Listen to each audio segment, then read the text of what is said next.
চলো এই গরমে গোপাল সোনার জন্য একটা কাতান ড্রেস বানাই। আমি একটা সিল্ক ফেব্রিক নিয়ে নিয়েছি। দেখো ফেব্রিকটা দেখতে কত প্রিটি। কাপড়টাকে তোমরা নিজেদের আইডিয়া মতন নিলেই হবে, তোমাদের গোপালের সাইজ অনুযায়ী। আর আমি একটা পিঙ্ক কালারের লেস নিয়ে নিয়েছি।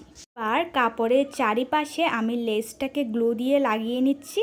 কিন্তু আমি খুব ভালো মানের একটা গ্লু ইউজ করেছি। আর তোমাদের যদি গ্লু না থাকে তোমরা সেলাই করে এটা লাগিয়ে নিতে পারো, হাতে সেলাই করে কিংবা মেশিনে সেলাই করে।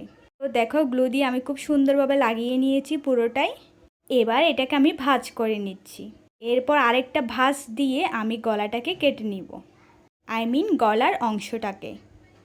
পুরো ভিডিওটা দেখলে খুব ইজিলি তোমরা এটা বানিয়ে ফেলতে পারবে। দেখো আমার গলার অংশটা কিন্তু খুব সুন্দরভাবে কাটা হয়ে গিয়েছে। এবার পিছনের সাইডটাতে আমি আরেকটু কেটে নিচ্ছি। আর সামনের দিকে আমি আবারও একটু লেস লাগিয়ে নিব, জাস্ট সুন্দরের জন্য। তোমরা চাইলে লেসটাকে স্কিপও করতে পারো। এবার ড্রেসের মাঝ বরাবর কাপ্তানের মতো করে আমি একটা লেস দিয়ে 3 ভাঁজ করে সেলাই করে নিব। সেলাই করাটা আমি ভিডিওর মধ্যে দেখাচ্ছি না, কারণ আমার সেলাই করতে গিয়ে অনেক হাত কাঁপে। তো সেলাই করা শেষ আমার।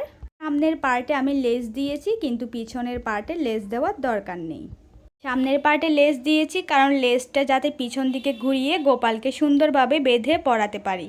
এবার ড্রেসের পিছনের পার্টেও ঠিক মাঝ বরাবর একইভাবে 3টা ভাঁজ দিয়ে সেলাই করে নিয়েছি। দেখাচ্ছি তোমাদেরকে ফাইনাল লুকটা। দেখো কি সুন্দর হয়েছে গোপালের ড্রেসটা, একদম পিঙ্কি পিঙ্কি। কি কিউট ছোট্ট একটা কাপ্তান, তাই না?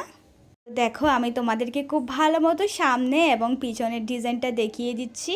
আশা করি তোমরা নিজেরাই বানিয়ে নিতে পারবে যারা হিন্দু ধর্মাবলম্বী আছো। আজকের ভিডিও এতটুকুই। সবাই অনেক অনেক বেশি ভালো থেকো। টাটা।